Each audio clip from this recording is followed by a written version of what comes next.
지난 평창 동계 올림픽 중에서 우리에게 기억에 남는 이름들이 많이 있습니다. 자, 그 이름 중에서 가장 기억 남는 이름이 무엇입니까? 영미죠. 아마도 영미가 가장 기억에 남는 이름 중에 하나일 것입니다. 영미라는 이름은 보통의 이름이에요, 그렇죠? 그런데 이제 최고의 이름이 돼버렸습니다. 아마 2018년도에 나는 아이들, 특별히 딸 중에는 영미가 많이 나오지 않을까 생각해 봅니다. 그런데 이 영미가 심지어는 우리만 알고 있는 것이 아니라, 어른들만 알고 있는 것이 아니라 어린 아이들도 다 알고 있는 거예요. 어린 아이들. 그래서 지난주 우리가 예배 후에 청소를 하는데 한 어린 아이와 제가 걸레질을 했습니다. 걸레질을 하는데 우리가 마치 그 컬링 경기처럼 걸레를 닦았습니다. 그때 당연히 나오는 소리가 있었습니다. 무엇이겠죠? 그렇죠? 한번 같이 해볼까? 시작. 영미 하면서, 그러면서 우리는 어떻게 했냐면 둘이 이 걸레질을 마치 그 컬링 공이 오는 것을 보고 막 스톤을 막 잘 미끄러지면서 막 닦는 거 열심히 했습니다. 참 재밌었습니다. 청소를 그렇게 하니까 아마 오늘 넘어지는 이유가 아마 그 컬링처럼 우리가 걸레를 영미 하면서 닦아서 그랬을 것 같은 생각이 조금 듭니다. 미끄러지는 애들이 있더라고요. 영미 하면서 막 닦았습니다. 그렇게 닦으니 재밌었어요. 그런데 솔직히 몇 번 하니까 힘들더라고요. 자, 저희 교회 어린아이들이 청소를 잘해요. 어른들도 잘하니까 당연히 젊은 친구들도 어린아이들도 모범을 따라서 청소를 잘합니다. 근데 제가 본데 좀 약간 청소년 이하의 어린아이들은 이것이 깨끗하게 하기엔 청소 개념이 아니라 그 아이들은 거의 놀이 개념이더라고요. 놀 곳이 얼마나 없었으면 우리가 이것에 즐거워하고 행복해 하는 것인지를 좀 안타까운 마음이 있지만, 그래서 이 친구들이 마치 이 청소를 놀이처럼 열심히 하는 거예요. 자기는 재미있는 놀이처럼 열심히 하는 것입니다. 그래서 진짜 우리가 좀 필요해서, 걸레가 한계가 있으니까 필요해서 걸레 좀 달라고 해서 우리가 좀 깨끗이 청소하려고 할 때면 이 걸레를 줍니까 안 줍니까? 안 줍니다. 왜냐하면 이 놀이기구를 빼앗는 것 같은 거야. 최고의 장난감을 빼앗기는 같은 그런 느낌이 드나 봅니다. 주지 않는 경우도 있습니다. 그래서 이제 이 아이들에게 제 마음에 한편에 이런 생각이 있습니다. 교회 공동체 건물을 잘 만들어서 안전하고 재미있고 좀 우리 교회뿐 아니라 다른 친구들도 많이 와서 놀 수 있는 그런 공간을 좀 만들어줘야겠다는 그런 마음이 제 마음 가운데 있습니다. 동일한 공감이 오는 사람은 기도하십시오. 자, 그래서 우리가 이 마음들 갖고 열심히 함께 하니까 뭔가 이루어지는 것을 보게 됩니다. 근데 제가 오늘 이런 청소에 대해서 얘기해 주고 싶은 것이 아니라, 이 아이들이 청소하면 그렇게 효과적이지 않습니다. 이 아이들이 청소한다고 뭐 청소가 깨끗이 되는 것은 아닙니다. 그런데요, 재미있는 것은 이 아이들이 걸레질을 하면 우리가 즐겁습니다. 신기하죠? 우리가 하면 좀 더 완벽하고 깨끗하고 빠르게, 그리고 청소도 팀워크입니다. 함께 이렇게 하면 빨리 끝나는데 팀워크가 안 되면 어려워요. 그건 팀워크도 별로 안 좋아요, 아이들하고 하면.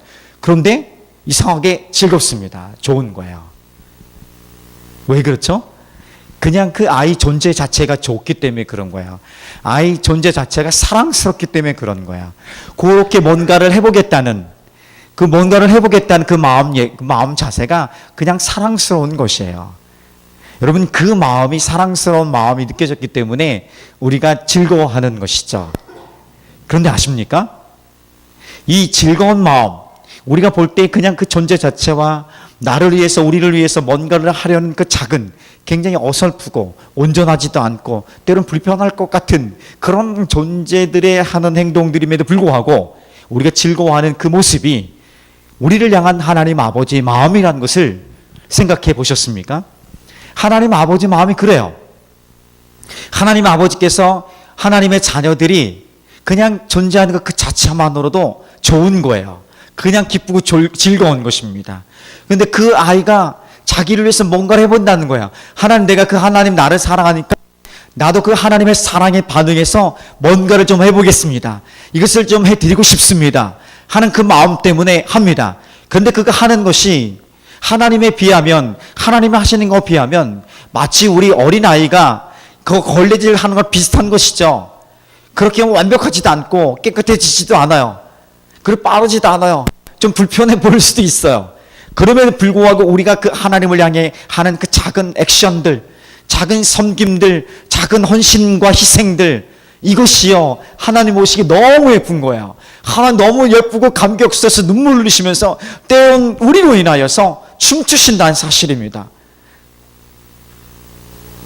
생각해 보시 못했죠. 근데 하나님 아버지 마음이 그렇다는 거야. 하나님 아버지 그 마음을 딱 느끼니까, 그래서 우리는 고백하는 것이죠. 하나님, 그럼에도 하나님 아버지를 아버지라 부를 수 있어서 참 좋습니다. 왜요? 우리가 잘한 것이 있어요. 있겠죠. 그렇죠? 그런데 못한 것이 훨씬 더 많아요. 부끄러운 일은요, 헤아릴 수도 없이 많아요. 그런데도 염치 불구하고 하나님 앞에 나오는 거예요. 하나님 앞에 나올 때에 그 나오는 그 모습을 하나님이 못마땅하지 않는 것이 아니라 너무 예쁜 거예요. 너무 사랑스러운 거야. 심지어 우리가 죄 가운데 살다가 주님 없이, 주님이란 생각 없이 내 마음대로 자신의 의지대로 살다가 이것이 아니었구나 하고 주님 용서해 주십시오, 염치 불구하고 또 하나님 앞에서 엎드리는 그 순간에 하나님은 우리로 인하여서 또 기뻐하신다는 것입니다. 우리가 하나님 앞에 죄를 고백하고 용서를 구할 때에 하나님 우리 죄를 용서하실 뿐 아니라 긍휼히 여기시며 우리를 안아주시고 새로운 용기와 새로운 힘과 능력과 지혜를 부어주신다는 사실을 우리가 알아야 될 줄 믿습니다. 그 안에 하나님 아버지께서 우리를 바라보시는 그 마음이 마치 부모가 어린 아이 그 존재 자체 하나만으로 기쁘고 평생에 웃을 수 있는 그 웃음의 기쁨들을 그 1년 안에 누렸던 그 기쁨과 비교할 정도로 많은 것을 누리는 것처럼 오늘 하나님 아버지께서 우리를 향해서 그렇게 보신다는 사실을 우리가 가슴 깊이 새길 필요가 있습니다. 왜? 너는 소중한 존재이기 때문에 그래요. 너는 소중하고 특별한 존재이기 때문에 그렇습니다. 자, 나는요 그런 것이에요. 우리는 그만큼 소중하고 존귀한 존재들이라는 사실입니다. 어쨌든 간에 어떤 상황이 있든지 간에 어떤 모습의 우리 형태 있든지 간에 그냥 그 있는 모습 그대로 하나님 앞에 어설프게 이렇게 주저하면서 때로는 좀 억지로 끌려가더라도 그렇게 나오는 하나님 앞에 나오는 그 모습 그 자체가 하나님 보시기에 소중하고 존귀하다는 것입니다. 그래서 여러분 용기를 내십시오. 우리가 잘 살아서 하나님이 우리를 기뻐하시는 줄 착각이죠. 내가 열심히 헌신하고 뭔가를 많이 하고 많은 것을 들여서 하나님이 우리를 기뻐하실 것 같은 것 기뻐하시는 게 맞습니다. 그런데 그것을 기뻐하는 게 아니라는 사실을 꼭 기억하십시오. 그건 너 존재 자체로 기뻐하는 거야. 나 존재 자체로 기뻐하시는 거죠. 자, 그것은 이런 말이 될 수 있는 거야. 내가 때로는 부족하고 연약하고 잘 못 살아도 하나님 보시기에 참 부끄러움이 많아도 연약함이 그렇게 많아도 그냥 하나님 앞에 나오는 그 모습 그 자체 내가 너로 인하여 기뻐한다고 말씀하시는 그 하나님의 메시지는요 변함이 없는 것이에요. 그래서 신실하신 하나님이에요. 그 신실하신 하나님은 우리가 잘할 때나 못할 때나 변함없는 사랑으로 우리를 향해 오고 있는 것이에요. 우리가 보기에 우리가 느끼기에 우리가 하나님을 왜곡하기 때문에 그런 거지 그 사랑에 대해서 편협하게 만들 뿐이지 하나님은 변함이 없으십니다. 그래서 어떤 모습에 어떤 상황이 있든지 간에 용기를 내어서 하나님 저 왔습니다. 저를 좀 붙들어 주세요. 긍휼히 여겨주세요. 다시 힘을 주세요. 도와주세요. 지혜를 주세요. 견딜 수 있는 마음을 주세요. 그 마음을 주세요. 하나님 내 몸을 고쳐주세요. 내 비전을 보여주세요. 다시 한번 새롭게 해주십시오. 내 필요를 채워주십시오. 이렇게 하나님 앞에 나오는 자들을 하나님이 받으시고 기뻐하신다는 사실 그 능력이 예수의 십자가의 죽으심과 부활의 복음이 있다는 것을 우리는 알았고요. 그것을 붙들고 나가는 것입니다. 아멘. 그렇게 살았던 사람이 있습니다. 다윗이에요. 다윗이 한결같이요. 그 마음 중심에 잘 살았던 못 살았던 분노했던 감사했던 원망했던 하나님 앞에 은혜하고 찬양하고 고백했던 간에 그의 마음 중심에는 하나님을 떠나지 않았다는 것이에요. 하나님을 떠나지 않냐고 늘 하나님께 갔던 것이에요. 그 어려운 그 도망자의 삶을 살았을 때에도 힘겨운 생명의 위협을 받았던 그 순간에도 하나님을 찾았고 하나님 나왔고요. 지금 왕이 됐을 때에도요. 왕이 된 다윗에게도 그가 교만하고 자만하지 않고 하나님께 나왔습니다. 우리가 지난번에 봤던 사무엘 7장에서 다윗이 하나님을 향해서 멋진 집을 지어드리고 싶습니다. 성전을 멋지게 지어드리고 싶습니다. 근데 하나님이 나단 선지자를 통해서 다윗에게 말씀하십니다. 예, 됐다. 너는 하지 말라. 너는 성전을 건축하지 말고 너는 이 백성을 하나님을 예배하는 백성들로 만들어라. 성전 건축 너 다음 세대 하면 된다. 제가 하나님께서 자원하는 마음인데요. 그래도 다윗은 서운하지 않았습니다. 서운하거나 이 마음이 어렵지 않았습니다. 오히려 그의 마음에 하나님께 은혜와 감사를 드렸습니다. 나를 이렇게 생각하신 하나님, 나를 배려하신 하나님, 내 다음 세대까지도 기억하시며 약속하신 하나님, 내가 그 하나님 말씀 앞에 감사하고 그 말씀을 따라 순종하겠습니다. 그렇게 살아가는 다윗의 삶, 하나님으로 인해 감사하고 하나님으로 인해 기뻐하는 삶. 오늘 그래서 말씀의 제목이 하나님을 기뻐하는 자입니다. 그렇게 하나님을 어떤 상황 속에서 하나님을 기뻐하는 자들의 삶 속에 나타나는 그 은혜의 삶이 오늘 8장 가운데 잠시 소개되고 있는 것입니다. 이것 말고도 더 많겠죠. 그런 우리 사무엘 8장을 통해서 두 가지를 함께 나눌 것입니다. 자, 첫 번째입니다. 첫 번째는 외부의 공격과 유혹에서 우리가 극복하고 이길 수 있다는 사실입니다. 하나님을 기뻐하는 자들은 외부로부터 오는 유혹이 있습니다. 공격이 있습니다. 이것을 이길 수 있다는 것이에요. 한번 따라해 봅시다. 외부의 공격과 유혹을 이길 수 있습니다. 자신감은 꼭 용기를 갖고 내 힘으로 이기는 게 아니기 때문에 이길 수 있습니다고 한번 선포해 보게. 우리가 항쟁 노동 운동한 것지 이거 띠띠고 할까요? 한번 해봐야 되는데 자신 있게. 자. 옛날에 그랬걸랑 제가 한참 젊었을 땐 막 중고등학생들 막 이렇게 다 일어나게 하고 주먹쥐게 하고 막 그냥 세뇌시키려고 그거 했어야 돼요. 막 그래야지 아이들은 이게 팍팍 들어와서 진짜 그런 줄 알고 살아가고 정말 그것을 경험하게 되기 때문에 그렇습니다. 자, 다시 한번 선포해 봅시다. 따라해서 고백 선포해 보겠습니다. 외부의 공격과 유혹을 이길 수 있습니다. 할렐루야. 아멘. 8장 1절 말씀을 한번 보겠습니다. 같이 한번 읽어볼까요? 자, 시작. 그 후에 다윗이 블레셋 사람들 쳐서 항복을 받고 블레셋 사람들의 손에서 메덱 암마를 빼앗으니라. 이렇게 말씀합니다. 8장은 전투하는 장면이 나옵니다. 다윗이 지금까지의 싸움은 공격이 들어오면 그것을 방어하는 싸움이었는데 8장의 전투는요 좀 다릅니다. 다윗이 공격하는 거예요. 뭔가 영토를 확정짓고 우리를 괴롭히는 모든 세력들에서 방어가 아니라 무찌르고 더 이상 꼼짝 못하도록 그들을 오히려 종으로 만들어버리는 공격적인 전투가 8장에 소개됩니다. 그런데 첫 번째 나오는 1절에 나오는 블레셋이란 이 나라를 완전히 멸망시키고 항복을 받습니다. 항복을 받은 거야. 이 이후로부터 블레셋이란 이름이 다윗의 삶에 등장하지 않습니다. 여기에 핵심이 있는 거야. 여러분 블레셋을 이기고 블레셋 항복을 받아낸 거야. 근데 단지 어떤 블레셋이란 나라만 이긴 것이 아니라 블레셋이 이스라엘 백성들에게 주는 상징적인 의미가 있는 거야. 블레셋은 늘 이스라엘 백성들을 가까이 괴롭히고요. 착취하고 고통을 줬던 인생입니다. 어떻게요? 하나님이 없는 존재들을 하나님이 없이도 자기의 능력으로 살아가는 사람들이 그렇게 괴롭혔던 거예요. 그러니까 블레셋이란 이 단어에 블레셋이란 나라에 갖고 있는 상징적인 의미는 하나님 없이 살아가는 존재들, 하나님 없이도 자기 능력으로 살아갈 수 있다고 생각하는 사람들, 이런 것을 얘기해요. 근데 이것을 완전히 항복을 받아낸 것입니다. 이것은 첫 번째 8장 1절에 소개하고 있는 이 메시지는 결국은 이스라엘 백성들이 더 이상 하나님 없는 삶이 아닌 이제 하나님을 섬기고 하나님을 인정하고 하나님을 다스리는 그 삶을 살아가더라, 살아갈 것이다, 살아가야만 한다, 이런 어떤 메시지를 주고 있는 것입니다. 하나님이 다스리는 삶을 살아가더라. 그것은 결국 외부로부터 공격이 없는 것이 아니라 그 공격이 더 이상 무의미해지는 거예요.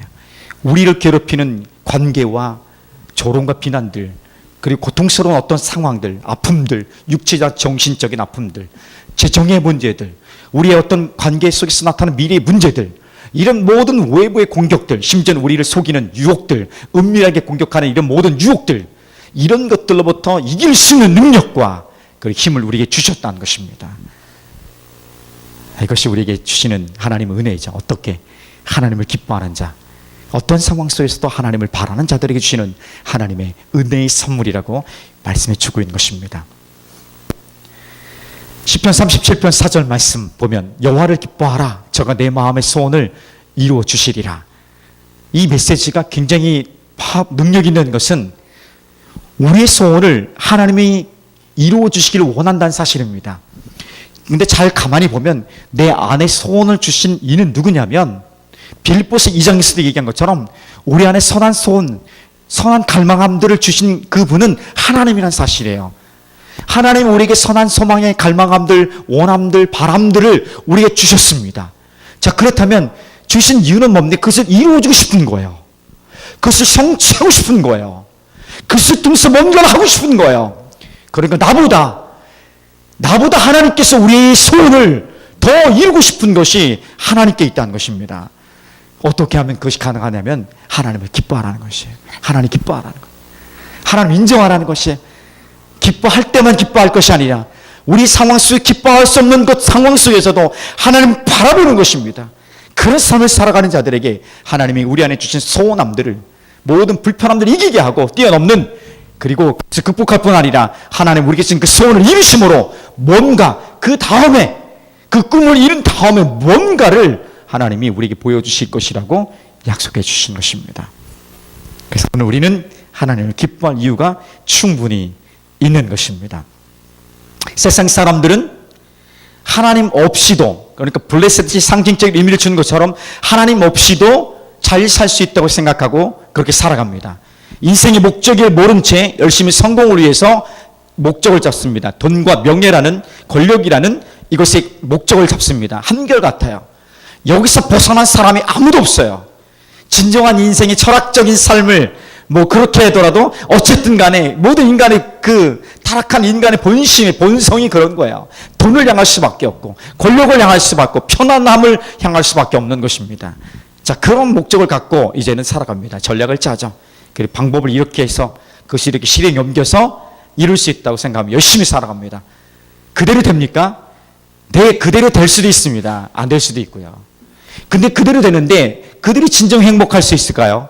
그 만족감이 있을까요?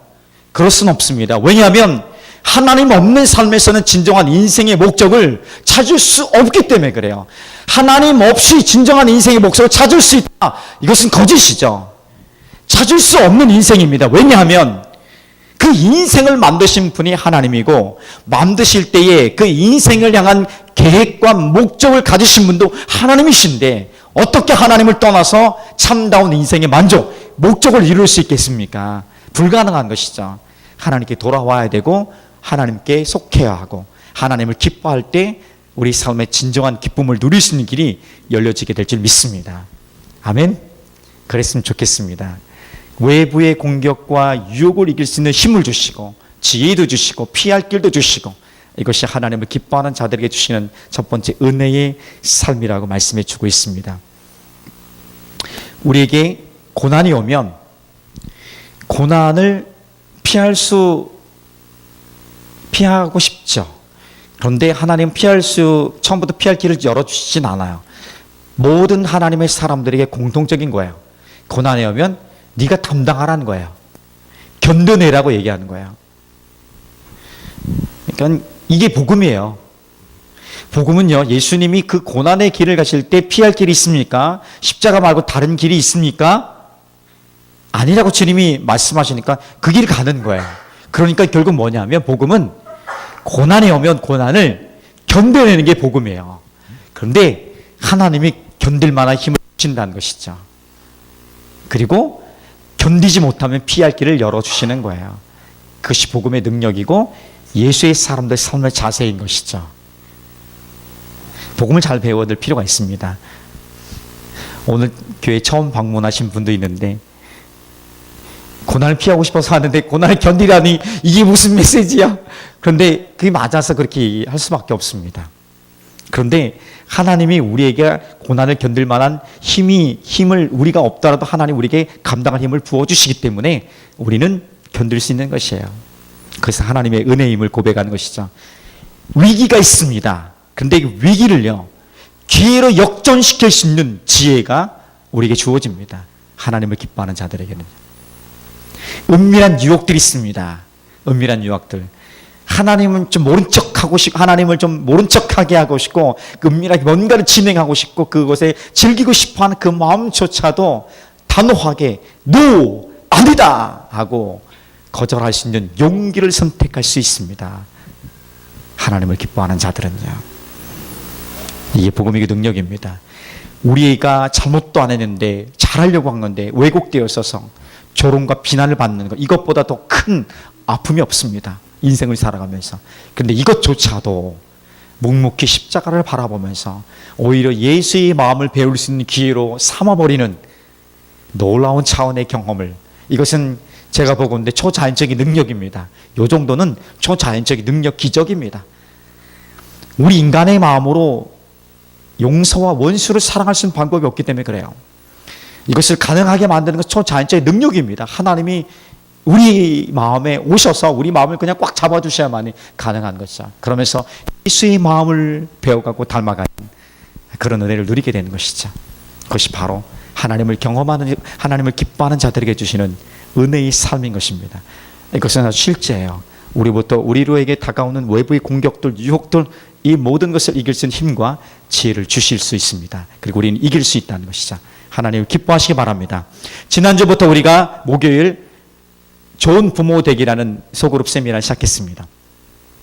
본래의 제목은 불완전한 세상 속에서, 그러니까 온전한 자녀 양육이라는 제목입니다. 불완전한 세상입니다. 굉장히 부정적인 세상, 위기가 있는 세상, 아픔이 있는 세상, 고통이 있는 세상, 불안한 세상이에요. 이 세상에서 근데 우리는 이 아이들을, 아니 우리 스스로를, 우리 아이들을 긍정적인 아이로, 그리고 멋진 아이들로 양육할 수 있다는 것입니다. 아니 그렇게 해서 우리가 스스로 살아낼 수 있다는 것입니다. 왜? 우리 중심에, 우리 삶의 목표에, 우리 삶의 궁극적인 목적에 하나님이 중심이 있으면 되는 거야. 하나님 중심의 삶을 살아가면 가능하다고 말씀해 주고 있는 것입니다. 불가능한 것을 가능하다고 말하는 것이 아니라 해보고 그런 것을 보여주신 분이, 우리 하나님이 직접 보여주셨고 우리의 믿음의 선배들이, 그리고 우리가 함께 듣고 나누고 있는 수많은 간증들 속에서 이미 우린 보고 경험하고 있는 것이에요. 아니 나 스스로도 그것을 경험하고 있는 것이죠. 그 삶이 하나님을 기뻐하는 자들에게 주어진다는 사실을 잊지 않기를 다시 한번 주님의 이름으로 부탁드리고 축복합니다. 아멘. 그래서 저는 가끔 하나님을 아버지라 부를 수 있어서 참 좋습니다. 이렇게 고백하니까 그 울림이 있는 거죠. 왜? 모든 단어로 표현할 수 없지만 그냥 그 안에 다 담긴 것 같은 느낌, 그 마음이 좋은 것 같습니다. 그래서 한번 우리 좀 고백해 봅시다. 하나님을 아버지라 부를 수 있어서 참 좋습니다. 네, 아멘. 그 뭐 울컥하지 않아? 그냥 막, 자, 울컥 안 하면 막 눈물 짜내든지 뭐 하든지 해서라도 그런 것 같습니다. 자, 두 번째 메시지.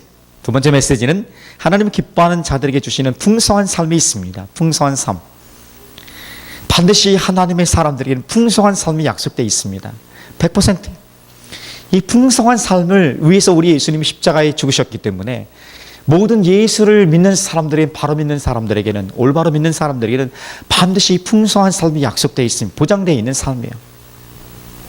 자, 8장, 사무엘하 8장 전체를 보면 1절부터 14절까지 보면 다윗이 공격해서 싸운 이긴 나라들, 왕에 대해서 얘기합니다. 블레셋, 모압, 왕으로는 소바와 하닷 에셀, 그 다음 다메섹, 아람, 암몬, 아말렉, 에돔. 이 모든 나라들은요, 이 이스라엘과 국경을 같이 하고 있는 경계 지역에 있는 나라들입니다. 이 모든 국경들을 다 정리해 버린 거예요. 그러면서 영토가 확 확정돼 버립니다. 아주 자그만했던 이스라엘이요, 다윗 때 영토가 확 확정되면서 그들을 오히려 종으로 삼아 버립니다. 종으로 삼아 버리는 거예요. 이 놀라운 기적의 역사가 다윗의 시대 때 나타난 것입니다. 아주 풍성한 삶이 다윗의 삶 가운데 이루어진 것입니다. 8장 6절을 한번 읽어볼게요. 자, 시작. 다윗이 다메섹 아람의 수비대를 두매 아람 사람이 다윗의 종이 되어 조공을 바치니라. 다윗이 어디로 가든지 여호와께서 이기게 하시니라. 성경 8장 가지고 계신 분들은 8장 14절 말씀도 보면 똑같은 메시지가 하반부 중간 이후에 보면 이런 말씀이 있죠. 다윗이 어디로 가든지, 시작. 다윗이 어디로 가든지 여호와께서 이기게 하셨더라. 두 번의 메시지가 나오는 거예요. 다윗이 어디로 가든지 이기게 하셨더라. 결국 이스라엘 백성들이 전쟁에서 승리한 그 이유나 승리에서 결과로 주어진 영토가 확장된 풍성한 삶은요, 누가 주신 거냐면 하나님이 주신 것과 같은 거야. 이 영토가 확장되는 거, 이 개념은 그것은요, 결국 하나님이 하신 일이기 때문에 하나님의 통치, 하나님의 다스림 확장된 것을 얘기합니다. 하나님의 다스림이 이렇게 그들 안에 가득한 것을 얘기하고 있는 거야. 왜 예수님이 믿는 사람에게 풍성한 삶이 약속되었냐면, 그것은 이미 주님이 오셔서 말씀한 약속의 메시지이기 때문에 그렇습니다. 요한복음 10장 10절을 보면 도둑이 오는 것은 도둑질하고 죽이고 멸망시키는 것뿐이요 내가 온 것은 양으로 생명을 얻게 하고 더 풍성히 얻게 하려 함이라. 그러니까 예수님이 이 땅에 오신 이유는 구원, 우리에게 주신 영원한 생명이라는 것을 주시고 그 삶, 그 생명만 주신 것이 아니라 그것을 더 풍성하게 누릴 수 있도록 더 풍성한 삶, 더 풍성한 삶, 이 삶을 주시기 위해서 오셨다고 말씀해 주는 것입니다. 그러니까 예수를 믿고 구원받은 하나님의 자녀들, 하나님의 백성들은 반드시 풍성한 삶을 살아갈 수 있습니다. 근데 물론 이 풍성한 삶에 대한 이해가 왜곡되면 안 돼요. 많은 사람들이 풍성한 삶 하면 물질적인 개념을 꽉 잡습니다. 그러다 보니까 돈과 권력, 이것에만 지나치게 초점을 맞춰버립니다. 그러니까 이것을 가지면 풍성하고 이것을 가지고 있지 않으면, 상대적으로 부족하면 우리는 풍성하지 않다고 생각합니다. 그런 개념을 절대로 하나님은 말씀하지 않습니다. 그럼에도 불구하고 하나님이 이 물질적인 것도 역시 풍성하게 누릴 수 있는 것을 허락해 주셨습니다. 이 삶을 역시 허락해 주셨습니다. 근데 이것이 전부가 아니라는 것을 동시에 알아야겠죠. 자, 이런 것입니다. 하나님 나라는 먹는 것, 마시는 것, 입는 것, 이건 물질적으로 보여지는 것이에요. 이런 것으로 특정 짓지 않습니다. 오히려 하나님 나라는 먹는 것, 입는 것, 마시는 이 물질적인 보이는 현상적인 것이 아니라 어떤 거냐면 누리는 거예요. 실제로 누리는 거예요. 의와 평강과 희락이라. 이것은요, 추상적인 단어지만 누림이는 실제예요. 의로운 삶을 내가 살아가는 것이고 평화와 기쁨을 누리는 삶입니다. 여러분, 내 마음이 기쁜데 이것은 보이진 않지만 기쁘잖아요. 있잖아요. 그 마음, 삶들 있잖아요. 그 평화의 마음, 삶을 누리는 거예요. 이것이 하나님 나라의 특징인 것입니다. 그러다 보니까 어떻습니까?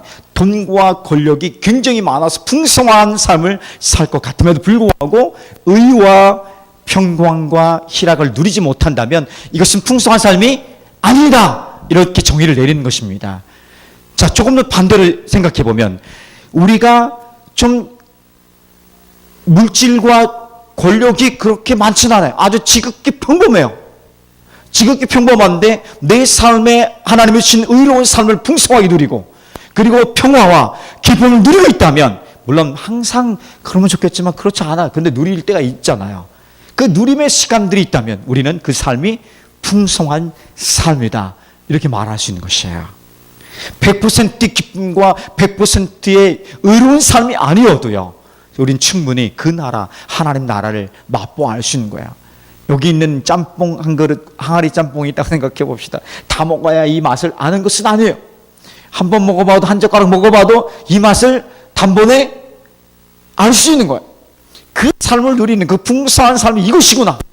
이 삶이 좋기 때문에 나는 돈과 명예를 쫓아가지 않은 삶을 살겠습니다. 오히려 그것을 다스리는 삶을, 그것이 중요하지 않은 건 아니에요. 소중해요. 그런데 그것의 노예가 아닌 오히려 그것을 다스리는 종으로 만들어버리는, 이스라엘 백성들 주변에 있는 모든 나라를 종으로 삼아버리는 이 풍성한 삶을 내가 살아가겠습니다, 그렇게 살아가는 것이죠. 심지어는요, 지극히 평범할 정도가 아니라 이 보여지는 살아가는 명예와 권력들이 너무 없어서, 너무 부족해서 너무 견디기 어려울 때도 있습니다. 힘겨울 때도 있습니다. 그 놀라운 것은요, 그때에도 풍성한 삶이 가능할까? 어려워요. 정말요. 그때는 풍성한 삶이 어려워요. 날마다 매 순간마다 고민하고 갈등과 스트레스, 압박감, 이것을 받고 있는데 어떻게 내가 평화와 이 기쁨을 누릴 수 있겠습니까? 이상한 사람들, 미친 사람들이거나 아니면 정말 새로운 차원의 삶을 사는 사람들 둘 중에 할 거야. 근데 우린 적어도요,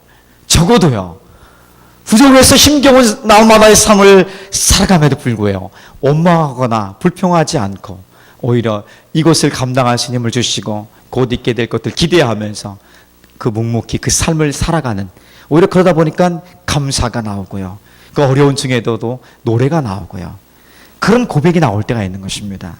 그 삶이 풍성한 삶이라고요. 그러니까 우리 소유와 보여지는 그 어떤 것과 상관없이 하나님 나라는, 하나님이 우리에게 주신 예수의 사람들이 누리는 풍성한 삶은 가능하다. 여기서 말씀드리고 싶습니다.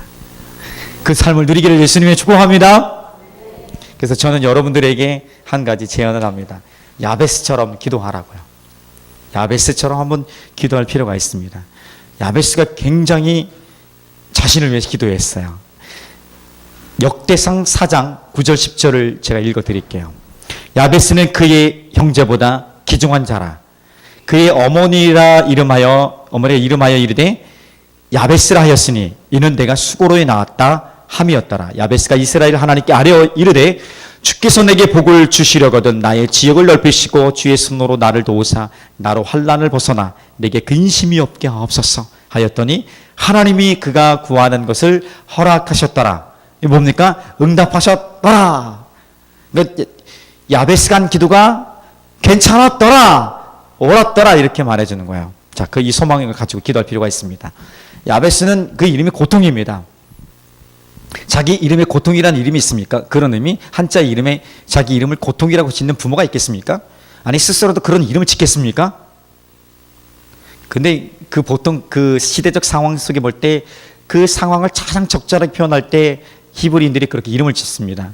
그러니까 지금 엄마가 나올 때 수고로이 난 거예요. 애써서 난 거야. 고통스럽게 난 거야. 추측할 수 있습니다. 그 문맥을 봐서요. 문맥을 봐서 그의 신분적으로나 그의 상황적으로나 정상적인 방법이 아닐 수 있습니다. 정확치는 않지만 추측할 수 있습니다. 어쨌든 여러 이유 때문에 분명한 것은, 사실로 나타난 것은 뭐냐면 고통이에요. 그 야베스 자체가 태어나는 것 자체가 고통이었습니다. 얼마나 그 고통의 현실을 느끼고 그 마음이 있었냐면 그대로 그냥 고통이라고 표현한 거죠. 고통이라고 표현한 것입니다. 그래서 이 고통으로 살아가고 있는 야베스가 이제 하나님께 기도합니다. 하나님, 저희에게 복을 주십시오. 복을 주십시오. 어떤 복을 주시냐면요, 제 지역을, 내가 지금 요거밖에 안 되는데, 나의 역량이 요거밖에 안 되는데, 나의 영향력이 요거밖에 안 되는데 내 지역을 넓혀 주십시오. 더 넓혀 주십시오. 역량과 영향력을 넓혀 주십시오. 내게 복의 복을 더해 주셔서 넓혀 주십시오. 그래서 내가 이 고통으로서 좀 벗어나고 이 근심에서 나를 벗어나게 좀 해주십시오. 자유하게 해주십시오. 이게 야베스의 기도였습니다. 굉장히 이기적인 기도죠. 주님, 우리 그러지 않습니까? 제가 주님을 위해서 사용되고 싶고 누군가를 섬기고 연약한 자, 가난한 자를 돕기 위해서 나를 좀 사용해 주십시오. 그러면 나를 좀 축복해 주셔서 잘 되게 해 주십시오. 이렇게 할 것 같은데 이거 서로는 다 빼고 그냥 저를 좀 잘 되게 해 주십시오. 저를 좀 풍성하게 해 주십시오. 풍성한 삶을 좀 살아가게 하십시오. 지금 얘기했던 그 삶을 기도하고 있는 거 한마디로 말했어요. 그런데 하나님이 그것을 허락하신 거예요. 그러면 이 기도가 잘못된 것이 아니라는 것입니다. 우리가 지나치게 이런 기도에 대해서 어려워할 필요가 없어요. 기도할 필요가 있는 것이에요. 그래서 우리 하나님 나를 자유케 하여 주시고 오늘 나의 고통과 근심과 괴로움으로부터 나를 자유케 하여 주시고 나의 지경을 넓혀 주시고 나의 풍성한 삶을 누리게 하여 주시고 이 풍성한 삶이 더 넓혀지게 하여 주시고 우리 자녀들뿐 아니라 우리 내가 속한 모든 영역에서 풍성한 삶을 누리게 하여 주시옵소서. 근데 그 풍성한 삶을 누리기 시작합니다. 누리니까 어떤지 아십니까? 이 평화가 하나님으로부터 주신 것을 누리다 보니까 엄청난 것이 아니어도요, 이 고통으로부터 자유된 사람은 이 고통으로부터 자유됨이 얼마나 복된 것인지 알아요. 위장이 아파서 밤새도록 고통 씨름하다가 위장이 하나도 안 아프고 편안한 젊은 사람들은 얼마나 아픈지 알아요.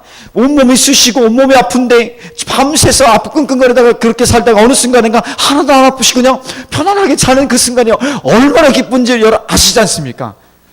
젊은이들은 모르겠지만 40 넘어가면 조금씩 하나씩 나옵니다. 웃지요. 나도 그랬습니다. 저도 그랬어요. 어쨌든 간에 그런 작은 하나님 평화와 근심에서 벗어난 삶, 내 삶에 숨을 못 쉬고 있다면 숨을 쉬게 하는 삶, 이것을 경험하고 너무 좋은 거 하나님이 더 풍성하게 내 삶을 열어주십시오. 그러니까 이 풍성함을 소개하게 돼. 누구에게? 고통당하는 자들에게요. 야, 하나님 최고라고.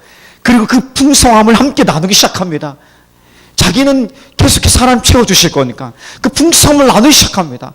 풍성함을 고백하고 나누게 됩니다. 실질 물질도 자기가 할 수 있는 영향력도 막 나눠 퍼주는 거야. 놀라운 것은요, 나눌수록 더 삶이 풍요로워지는 거예요. 줄수록 그 삶이 더 넓어지는 거예요. 더 여유가 생기는 거예요. 공부를 어떻게 하냐면, 공부를 잘할 수 있는 비결은요, 내가 알고 있는 지식을 다른 사람이 막 가르쳐 주는 거야. 막 주는 거야. 서로 경쟁할 것이 아니라 막 주는 거야. 그러면 그것이 내 것이 더 되고요, 오랜 기억이 남고요, 나는 또 채워가고요, 또 채우고 또 나눠요. 그러면 그 아이들은 나 밑에 있을 수밖에 없는 거야. 나눌수록, 뭐든지 나눌수록 풍성한 삶은 누가 누리냐면 나눈 자가 누리는 거예요. 그래서 야베스처럼 기도할 필요가 있다는 거 제가 말씀드리고 싶은 겁니다. 그렇게 한번 경험해 보았으면 좋겠습니다.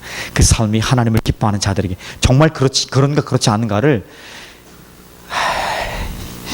해볼까 말까 이게 아니라 나도 해보고 싶습니다.